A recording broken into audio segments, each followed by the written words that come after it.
34 here. I know it's been a while, and I wanted to upload a video to YouTube. So I'm coming out with a Tic Tac Toe artificial intelligence series. I've started building it. So this is the previous one I built, and I'll take a fly around and show you guys the logic and stuff, and show you the size. So it's pretty small, but it doesn't account for all cases possible and stuff like that. So it's not the greatest, and it's very limited, and it doesn't make it makes the same choices every time. And so I'll demonstrate what I mean by that. So if I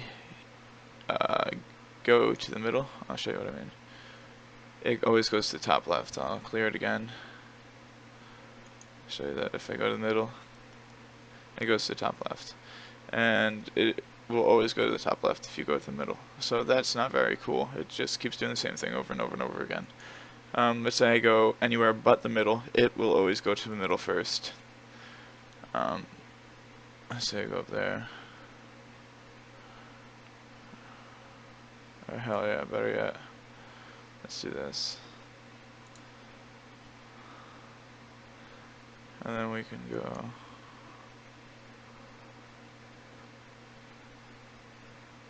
Yeah, and you see it doesn't have a move. It doesn't know what to do.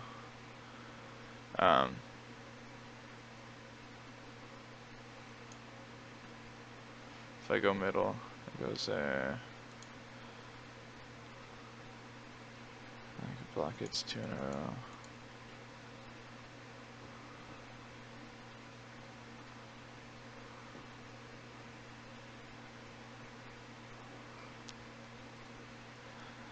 Yeah, and so on and so forth, basically.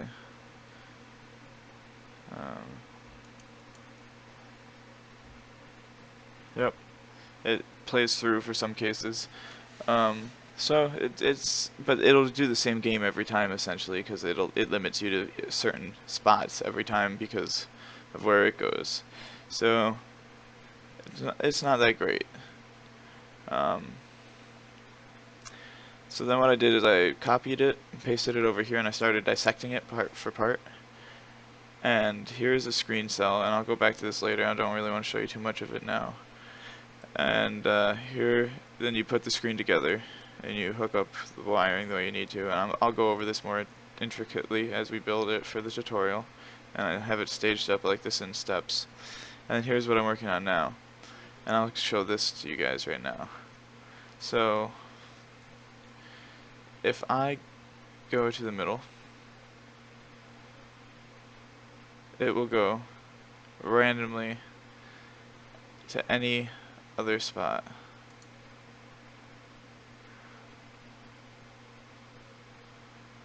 As you can see.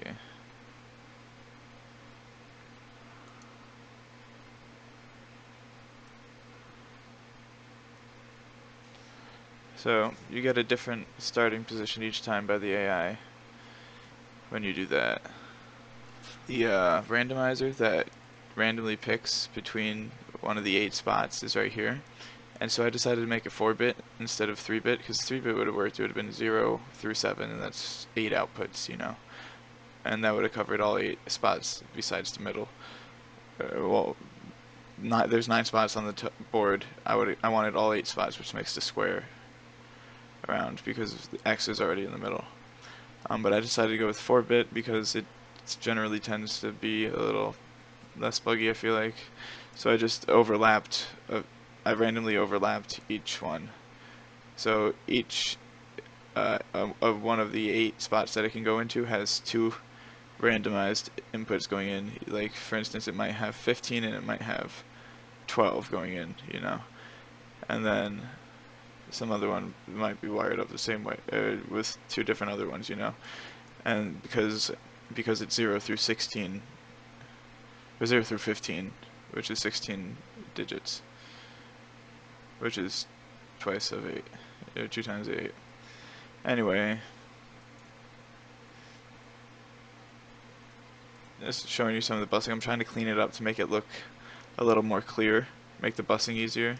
And I also have a windrow loss up here.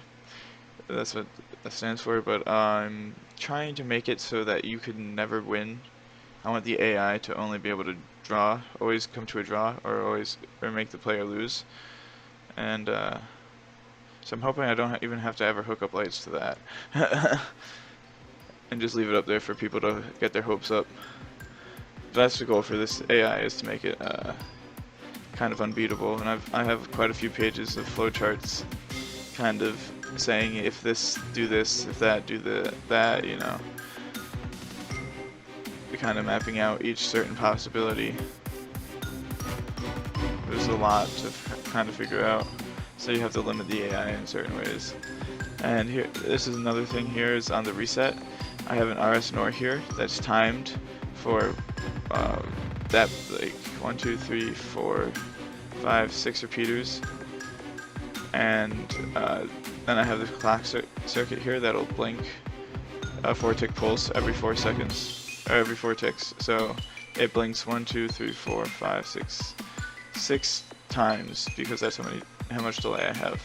Because the reset sometimes doesn't like to work, so I get it to blink 6 times at each 4 seconds on, 4 seconds off, or 4 ticks, my bad.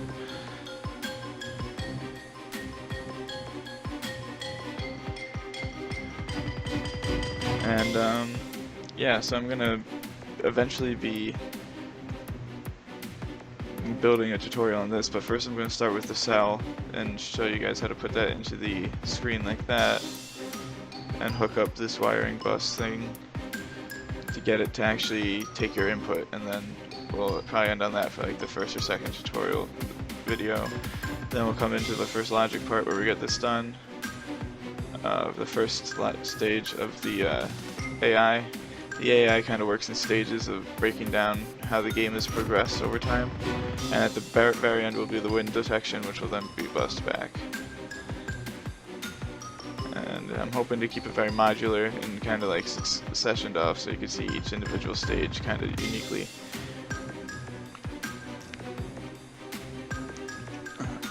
Stage 1 still isn't complete. I still have to do the case for what happens if you don't go middle first, what happens if you go somewhere else. I want the AI to always go middle for that case. Like, that's the one thing I wanted to. I'm not going to randomize it in any for that, because like the middle is an essential, like I guess place to own property on the board. So that'll be a priority, and then that's the one way of limiting the game in the flowcharts to figure out what has to go on from there. But another cool thing is that, like, whoever gets middle, wherever you go next, you are guaranteed a 2 in a row, which means if you know that, then you can have an AI preparing to block the 2 in the row. You know, so you're kind of like, there's certain rules that kind of are intrinsic to certain things. And you kind of figure those out as you design the AI. And I'm not going to be able to take the time to actually explain each and every little detail like that, but I will take the time to build it. So it may be hard to understand why certain things are being done a certain way, but I'll try to explain it the best I can as the tutorial progresses. But anyway, I hope you guys like this little teaser for now. And yeah, subscribe.